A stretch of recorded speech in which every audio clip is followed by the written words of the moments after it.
오늘은 2023년 마지막 날이면서 동시에 마지막 주일입니다. 1년의 주일이 53번 있는 경우는 몇 년마다 한 번씩 찾아오는데 올해가 그런 해입니다. 한 해 동안 열심히 충성을 다해 달려온 성가족 여러분께 진심으로 감사드립니다. 저도 그렇고 여러분도 그렇고 이 모든 것들이 하나님의 은혜였음을 솔직히 고백할 수 있습니다. 우리가 2023년 시작할 때의 상황은 전혀 좋지 않았죠. 코로나 3년의 터널을 막 빠져나온 상태였기 때문에 앞으로의 1년이 어떻게 흘러가게 될지 아무도 몰랐어요. 희망찬 전망도 있었지만 좋지 않은 전망도 만만치 않았습니다. 그러나 저는 한 가지 분명히 믿고 출발했습니다. 코로나 이전으로 반드시 회복될 것이다. 그리고 회복을 넘어서는 은혜가 있을 것이다. 결국은 그 믿음대로 이루어졌습니다. 저는 지금 제 믿음이 훌륭했다고 자랑하는 것이 아닙니다. 제 예상이 맞았다고 말씀드리는 것도 아닙니다. 그만큼 하나님의 은혜가 컸고 성도 여러분의 헌신이 대단했다는 것을 말씀드리는 것입니다. 이제 우리는 2023년 우리 교회 창립 30주년을 맞이합니다. 30년 동안 베풀어진 하나님의 은혜에 대해 깊은 감사와 기쁨이 있는 한 해가 되었으면 좋겠습니다. 동시에 앞으로의 미래의 30년을 향한 하나님이 주신 꿈을 꾸는 한 해가 되었으면 좋겠습니다. 오늘 하루 우리 교회는 매우 바쁘게 움직입니다. 마지막까지 최선 다하는 저와 여러분이 되었으면 좋겠습니다. 낮 예배, 2부 예배 후에 점심 식사 후에 1시에 기관장 회의가 있습니다. 그리고 오후 예배는 주일학교 졸업 예배로 드리고 졸업 예배 후에는 또 연말 재직회가 예정되어 있습니다. 그리고 오늘이 2023년 마지막 날이기 때문에 오늘 밤 11시 40분 이곳에서 송구 영신 예배가 시작이 됩니다. 매 시간 열심히 동참해 주시면 고맙겠습니다. 2023년 올 한 해 저는 하나님의 뜻을 찾아서라는 거대한 주제를 내걸고 하나님의 말씀을 전했습니다. 우리를 향한 하나님의 뜻은 성경 전체에 가득하고 저는 그 가운데 극히 일부분을 여러분에게 소개했을 뿐입니다. 그러나 그 모든 말씀이 지향하는 것은 한 가지죠. 한마디로 말해서 작은 예수가 되라는 것이죠. 예수님이 이 땅에 오셔서 하나님의 뜻이 뭔지를 완벽하게 알려주셨고 그 뜻을 성취하셨어요. 하나님의 뜻은 하나님의 은혜와 사랑을 듬뿍 받은 우리가 하나님을 사랑하고 이웃을 사랑하는 자가 되는 거죠. 이걸 구체적으로 펼쳐놓을 때 많은 행동 지침이 우리에게 제시되었던 것이죠. 그 다양한 행동 지침들을 집약하면은 예수님 닮은 제자가 되라. 예수님 닮은 작은 예수가 되라는 거죠. 오늘 말씀도 보면은 그런 취지의 말씀이에요. 예수님은 제자들에게 마지막으로 이 말씀을 하고 이제 떠나셨는데 예수님의 유언과 같은 말씀이고 흔히 예수님이 우리에게 주신 지상명령이다 이렇게 이해되고 있는 말씀입니다. 오늘 우리는 이 말씀을 무게 있게 받아들여서 제자 훈련에 힘을 쓰고 있지요. 좁은 의미에서의 제자 훈련이 2년 과정으로 진행되는 프로그램이라면 넓은 의미에서의 제자 훈련은 우리의 신앙생활 전반에 펼쳐지는 것이라고 볼 수 있습니다. 오늘 우리가 이렇게 모여서 하나님 앞에 예배 드리는 것도 어떻게 보면 주님의 진정한 제자로 올라서기 위한 하나의 과정에 포함된다고 말할 수 있죠. 우리의 모든 헌신과 사명을 감당하는 일들도 주님의 온전한 제자로 서기 위한 일련의 과정으로 이해할 수 있습니다. 이런 의미에서 저는 지금도 제자 훈련을 하고 있는 것이다 이렇게 말씀드릴 수 있습니다. 저는 수십 년 제자 훈련을 진행하면서 단 한 번도 제가 스승이고 훈련받는 분들이 제자라고 생각한 적이 없습니다. 저는 단 한 번도 내 제자를 생산한다고 생각한 적이 없습니다. 저는 제 제자가 아닌 주님의 제자를 세우기 위해 달려왔습니다. 제자 훈련하면서 저도 그 가운데 제자로 참여해서 주님의 말씀 앞에 같이 훈련받기를 원했습니다. 설교도 마찬가지죠. 저는 제가 훌륭한 가르침을 베푸는 자로서 설교한다고 생각한 적이 한 번도 없습니다. 저는 주님의 말씀을 받아서 제가 먼저 깨닫고 깨달은 말씀을 말씀 그대로 전달하는 그 일에 중점을 두었습니다. 그러니까 저는 성도님들에게 설교하기 전에 저에게 먼저 설교합니다. 저를 설득하지 못하는 설교는 성도를 설득할 수 없다는 걸 너무 잘 알고 있기 때문이지요. 좁은 의미에서 우리 교회는 지금 제자 훈련을 착실히 수행하고 있습니다. 특별히 올 한 해는 제자 훈련 1년차 과정을 이호환 목사님이 맡아서 수고하셨습니다. 내년 2년차 사역 훈련은 이제 제가 맡아서 할 예정이고, 또 이제 그 다음 길을 또 이제 1년차 과정을 또 모집해서 이호환 목사님이 착실하게 또 제자 훈련을 계속할 계획을 갖고 있습니다. 아직 이수하지 못한 분들이 있으면 뜻을 가지고 한번 참여하면 큰 도움이 되리라고 생각합니다. 그리고 넓은 의미에서 특별한 의미의 제자 훈련에 참여하지 못하는 분들이랄지라도 매일매일 이렇게 예배 드리며 주를 위해 충성하며 봉사하며 훈련에 동참하고 있다는 의식을 가지면 좋겠습니다. 자, 오늘 우리 주님이 유언과 같이 남겨주신 주님의 뜻은 땅끝까지 이르러 주님의 증인이 되고 많은 민족, 많은 사람을 주님의 제자로 삼으라는 그런 말씀이죠. 오늘 말씀은 4가지 또는 5가지 명령으로 구성되어 있습니다. 4수로 해석하기도 하고 5수로 해석하기도 하는데 그건 중요한 건 아닙니다. 첫 번째 명령은 가라는 명령이에요. 가라. 그러므로 너희는 가서라고 말씀했습니다.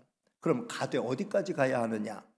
문제가 될 수 있는데, 우리 주님은 사도행전의 기록을 보면 예루살렘과 온 유대와 사마리아와 땅끝까지 이르러 내 증인이 되라 하셨으니까 우리가 가야 할 범위는 모든 민족 그리고 땅끝까지라고 볼 수 있죠. 2000년 교회 역사는 어떻게 보면 이 주님의 이 지상명령을 받들어 온 역사라고 말해도 과언이 아니죠.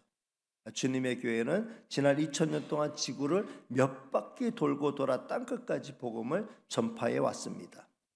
그래서 우리에게도 복음이 전달되었던 것이죠. 지금의 땅끝이라고 하면은 어디를 생각할 수 있을까요? 우리 지구의 반대편을 생각할 수도 있지만 이미 그곳에 복음이 전파되고 교회가 잘 세워져 있습니다. 지금 우리의 땅끝이라고 하면 바로 내 주변에서 아직 복음을 들어보지 못한, 내가 아니고는 복음을 접하기 힘든 사람, 그 사람이 이 시대의 땅끝이라고 말할 수 있겠고요. 지금 우리나라의 땅끝이라고 하면은 바로 북한을 의미한다고 볼 수 있어요. 지척에 있지만 얼마든지 걸어서 몇 시간이면 북한 땅에 당도할 수 있지만 가장 가기 힘든 지구상의 유일한 나라가 바로 북한이라고 말할 수 있어요. 물론 저도 북한을 다녀왔다면 2번 다녀왔다고 할 수 있어요. 금강산 여행길이 열렸을 때 외금강 한번 우리 구역장님들과 한번 다녀왔고, 그 전에 내금강을 우리 천안 시철 목사님들과 함께 다녀온 적이 있습니다. 그러나 지금은 그 길이 완전히 차단되어 있습니다. 이제 그 길이 속히 열리기를 간절히 기도합니다. 그냥 관광길이 아니고 복음 전도의 길이 열리기를 간절히 소망합니다. 그래서 복음 통일, 평화 통일이 이루어지기를 주님의 이름으로 축복합니다. 2번째는 모든 민족을 제자로 삼으라는 명령이죠. 여기서 말하는 제자는 앞서도 말씀드렸듯이 우리의 제자가 아니라 예수 그리스도의 제자를 의미하죠. 우리가 예수 그리스도의 제자가 된 것처럼 아직도 예수님 모르는 사람들에게 복음을 전파해서 그들도 예수님을 주로 영접하고 그리스도의 제자가 될 수 있는 길로 인도하라는 말씀이죠. 성도 여러분, 예수 그리스도의 제자가 된다라고 하는 것은 대단히 영광스러운 일이고 복된 일이 아닐 수 없어요. 예수 그리스도는 우리 인생의 참된 길이요 진리요 생명이기 때문입니다. 정말 인격적이고 훌륭하고 실력이 있는 분을 내가 나의 스승으로 모시고 그 가르침을 받으면서 그분의 제자가 된다라고 하는 건 대단히 영광스러운 일이죠. 훌륭한 스승이 있다고 아무나 그의 제자가 될 수 있는 건 아니잖아요. 비근한 예로 좋은 대학에 훌륭한 교수님이 계신데 우리가 그분 앞에 가서 내가 문화생이 되겠습니다, 교수 받기를 원합니다 한다고 해서 내가 그분의 제자가 될 수 있는 것은 아니죠. 그런데 예수님은 이 세상의 그 어떤 교수보다, 그 어떤 선생보다, 그 어떤 훌륭한 스승보다 훨씬 뛰어난 스승이지만 문을 활짝 열으시고 누구나 제자로 받아들이고 계시다라는 거예요. 예수님의 12제자를 보면 단번에 알 수 있죠. 그들 가운데 신분이 뛰어나다던가 성품이 훌륭하다던가 남다른 지혜와 명철이 있었다라고 하는 자들은 거의 없습니다. 오히려 여러 가지 면에서 부족함이 많았던 자들이 대다수죠. 예수님의 제자의 대부분은 갈릴리에서 고기잡이하던 어부들 중심이었습니다. 주님의 제자가 되는 길은 누구에게나 열려 있습니다. 따라서 그 길을 안내하는 것 매우 유익한 일이라는 거죠. 세 번째는 아버지와 아들과 성령의 이름으로 세례를 베풀라는 명령입니다. 이 말씀은 한 사람 한 사람을 정식 그리스도인이 되게 하라는 거죠. 교회 세례는 아무에게나 막 주는 거 아니죠.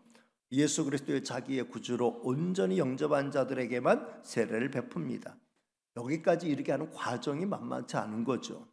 한 사람을 예수님 구주로 믿고 정식으로 자기의 구주로 고백하고 세례를 받는 자리로 인도하려면 복음이 제대로 전파돼야 되고 제대로 교육이 이루어져야 되고 믿음이 심겨져야 됩니다. 그냥 교회 몇 년 다녔기 때문에 무조건 세례 받는 것이라고 하면은 세례 받는 사람도 그렇고 세례를 베푸는 교회도 그렇고 별로 유익이 없을 겁니다. 확실한 믿음의 반석 위에 세우고 기도하면서 세례를 베풀어야 한다는 거죠. 앞으로 우리 교회를 통해 세례를 받는 사람들이 점점 더 많아지면 좋겠어요. 특별히 유아세례 교인이 많아지면 좋겠어요. 아이들 많이 안 낳는다고 하는데 우리 믿음의 가정에서 아이들 많이 낳아서 정말 그 자녀들이 유아세례 받아서 유아세례 교인이 많아진다라고 하는 건 교회가 부흥하는 것이고 가정이 부흥하는 것이고 국가가 부흥하는 일이 돼요. 요새 이제 웬만한 교회들은 첫 출산하면은 뭐 몇백만 원 선물로 교회에서 선물로 주고 뭐 국가에서도 주고 하는데 우리 교회는 아직은 그것까지 논의 안 했는데 왜냐면 우리 애들이 이제 자녀를 낳을 수도 있으니까 목사님이 지 자녀 돈 받게 하려고 이런 시스템을 만들었다 이런 소리 들으면 안 되니까 우리 애들 아기들 낳고 난 다음부터 이제 하면 할 수 있는데 어쨌든 시도하면은 좋을 수 있는 이미 여러 교회에서 이렇게 시도하고 있다. 장려하고 있다. 그런 얘기를 들었습니다. 어쨌든 유아세례 교인이 많아지면 좋겠다. 이런 얘기를 들었고요. 또 그다음에 영적으로 새 생명을 많이 낳아서 장년 세례 교인들이 많아지게 되기를 바랍니다. 교회가 할 일은 세례 많이 베푸는 거예요. 세례 많이 베푼다는 건 마구잡이 세례 베푼다는 게 아니라 많은 사람을 주님 앞으로 인도해서 예수님을 자기의 구주로 영접하게 만들고 주님의 이름으로 세례 베풀어서 하나님의 사람, 하나님의 자녀 되게 만든다는 거니까 복된 일이죠. 세례를 베풀라라고 말씀하셨어요. 마지막 네 번째 명령은 내가 너희에게 분부한 모든 것을 가르쳐 지키게 하라라는 명령이죠. 이 명령을 둘러 나눠서 가르치라는 거, 지키게 하라는 거 따로 나눠서 이건 이제 5가지 명령으로 나누어 볼 수 있다라는 해석도 있습니다. 얼마든지 가능한 해석이지만 우리가 흔히 생각할 때 가르치는 것하고 지키는 것하고는 세트로 가야죠. 그러니까 진정한 가르침, 참된 가르침은 머리만 키우는 게 아니에요. 지식만 키우는 게 아니라 배운 대로 살아가게 하는 게 진짜 가르치는 거죠. 참된 가르침은 이론만 가르치는 게 아니라 실기를 가르치고 머리만 커지는 게 아니라 몸뚱아리도 비례해서 강건해져서 그래서 전 인격으로 그 말씀을 따라 살게 하는 거. 이게 진짜 참 교육이죠. 가르쳐 지키게 하라는 거 그러니까 따로 떼서 생각할 게 아니라 같이 생각해야 될 부분이다. 가르치기는 잘 가르쳤는데 하나도 그 가르친 대로 사는 사람이 없다 하면 그 교육은 실패한 교육이에요. 잘 가르쳤으면 그 가르침대로 잘 따라 살 수 있도록 하는 게 진짜 잘된 가르침이라고 할 수 있죠. 우리 주님의 가르침이 그런 거예요. 우리 주님의 가르침이 머리만 키우는 가르침 아니에요. 우리의 지식만 늘리는 가르침 아닙니다. 우리 주님의 가르침은 하나를 깨달았으면 하나를 실천해야 되는 가르침이죠. 그래서 가르쳐 지키게 하라는 건 이런 면에서 항상 같이 가야 되는 부분이다. 한 명령으로 보는 게 타당하다는 거죠. 가르쳐 지키게 하는 게 교육이면서 훈련이라는 거예요. 이론과 실기를 모두 소화하도록 하는 거죠. 자, 이상에서 살펴본 이 4가지 명령, 가라, 제자 삼으라, 또 세례를 베풀라, 가르쳐 지키게 하라는 건 사실은 하나로 연결된 명령이에요. 하나로 연결. 따로따로 하나로만 존재하는 게 아니라 서로 연결되어 있는 개념이죠. 그래서 이 헬라어 원문을 보면 이게 다 분사 형태로 연결되어 있어요. 그리고 마지막 최종 명령은 제자로 삼으라. 그들을 제자로 삼으라는 게 마지막 최종 명령이에요. 가서 세례를 베풀고 가르쳐 지키게 하여 제자가 되게 하라. 예수님의 제자가 되는 게 완성이라는 거죠. 주님의 제자를 만들라라고 하는 게 이런 면에 있어서 주님의 지상명령이다. 이걸 다시 말하면 뭐예요? 정말 작은 예수들이 되게 만들어라 라는 그 말씀으로 이해할 수 있다는 거죠. 자, 그런데 이 말씀은 듣기처럼 그렇게 쉬운 명령은 절대로 아니죠. 자, 일단 가라는 거 갈 수 있어요. 근데 어떤 사람에게 복음 전해서 그 사람을 세례받게 만드는 그 과정은 절대로 쉬운 일이 아닙니다. 우선 한 사람 전도하는 거 여러분 쉬워요? 절대로 쉬운 일이 아니잖아요. 예수를 믿게 하는 일부터가 만만치 않은 도전이 되는 거죠. 근데 정말 놀라운 사실은 2000년 교회 역사는 이 일을 성취한 역사라는 거예요. 여러분 우리 땅에 복음 처음 들어왔을 때 얼마나 막막했겠어요. 그런데 지금 이 땅에 이렇게 교회가 많아지고 예수님 믿는 사람이 이렇게 많아지리라고 누가 상상할 수 있었겠어요. 정말 놀라운 은혜의 역사가 나타나는 거죠. 그러니까 우리가 한 사람 전도하기 힘들다고 주님의 이 지상명령에 불가능하고 도전하기 힘든 명령이라 생각하면 안 된다는 거예요. 2000년 역사는 이게 가능했던 역사였다라고 하는 걸 지금도 보여주고 있다라는 거죠.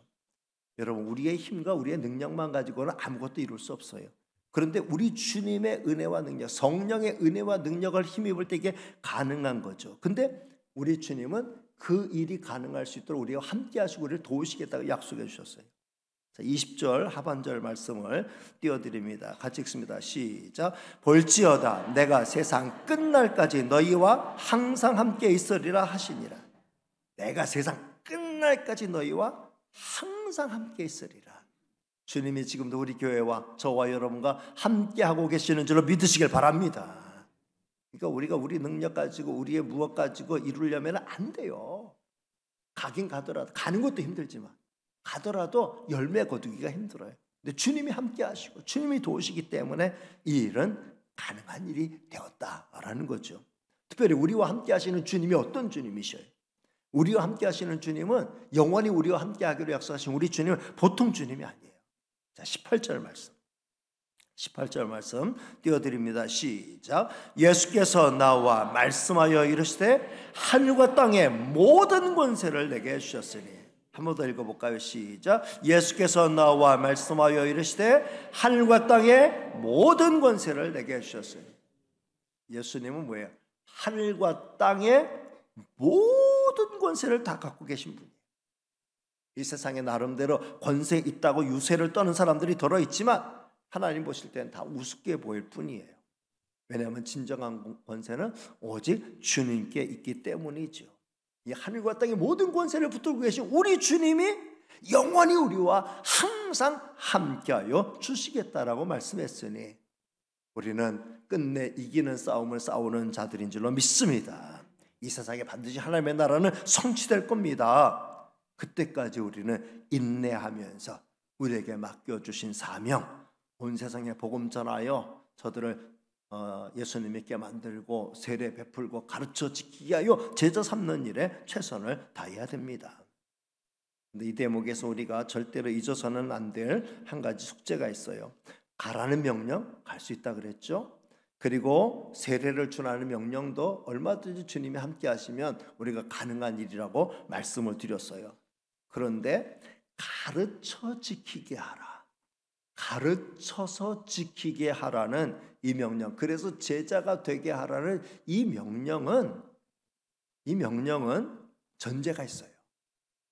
내가 먼저 그 가르침대로 따라 사는 자가 되어야 되고, 내가 다른 사람을 제자로 삼기 위해서, 예수님의 제자로 되게 만들기 위해서는 내가 먼저 예수 그리스도의 제자이어야만 한다라는 숙제가 있습니다. 내가 먼저 가르침대로 살지 아니하면서 다른 사람을 가르쳐 지키게 하는 거 불가능해요. 내가 먼저 주님의 제자가 되지 않고 다른 사람을 주님의 제자로 삼는다? 그것도 불가능한 일이에요. 그러니까 이 명령은 다시 말하면 다른 사람 가르쳐 지키게 하라. 그냥 가르치는 기계가 되라. 티칭하는 그런 가르치는 지식 교사가 되라. 지식 기사가 되라. 그 말씀이 아니에요. 그 말씀은 네가 진정한 스승이 되라. 네가 먼저 그렇게 모범을 보이고 가르쳐서 지키게 하는, 본을 보여주고 따라오게 만드는 그런 사람이 되라는 거예요.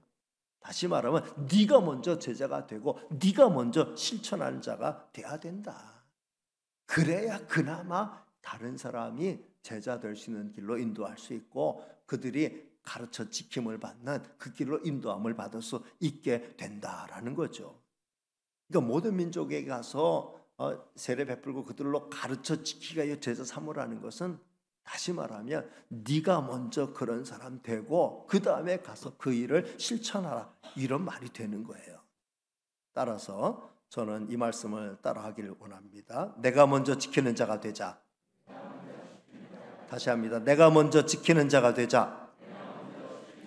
내가 먼저 제자가 되자. 내가 먼저 제자가 되자. 이것은 저에게 하는 말씀이고 우리 교육자들에게 하는 말씀이고 우리 구역장님들에게 하는 말씀이고 우리 선생님들에게 하는 말씀이고 우리 모든 부모님들에게 하는 말씀, 모든 성도에게 하는 말씀이다. 이렇게 말씀드릴 수 있습니다. 말씀했습니다. 저는 오늘 우리를 향한 하나님의 뜻을 살피는 가운데 마지막으로 모든 민족을 제자로 삼으라는 주님의 유언을 살펴봤습니다. 이 명령이 함의하는 것은 조금 전에 말씀드렸던 것처럼 네가 먼저 제자가 되라는 명령이고, 다른 말로 말하면 네가 먼저 작은 예수가 되라는 것입니다. 이것은 성경 전체를 관통하는 우리를 향한 하나님의 뜻입니다. 이 하나님의 뜻을 잘 이루기 위해 항상 주님을 깊이 묵상하면서 주님과 동행하는 저와 여러분이 다 되시기를 주님의 이름으로 축복합니다. 기도하겠습니다. 은혜로우시고 사랑 많으신 하나님 감사합니다. 오늘도 거룩한 주일 연말 맞이하여 송년주일 하나님 앞에 나와서 감사의 예배 드리고 회개하는 기도 드리고 또다시 주님의 말씀 받게 해주셔서 감사합니다. 우리에게 주신 주님의 지상명령을 가슴 깊이 새기고 가서 예수님 믿게 만들고 세례받게 만들고 가르쳐 지키게 하여 주님의 제자가 되는 일 감당하는 우리 교회가 되게 하여 주옵소서. 먼저 믿는 우리가 먼저 가르침 따르는 자가 되게 하시고 우리가 먼저 진실한 주님의 제자로 우뚝 서게 하여 주옵소서. 그래서 다른 사람들에게 선한 영향을 끼치면서 저들도 주님의 말씀을 가르침받고 지키는 자로, 그리고 주님의 제자로 서나갈 수 있도록 인도하게 하여 주옵소서. 모든 말씀 예수님의 이름으로 기도하옵나이다. 아멘.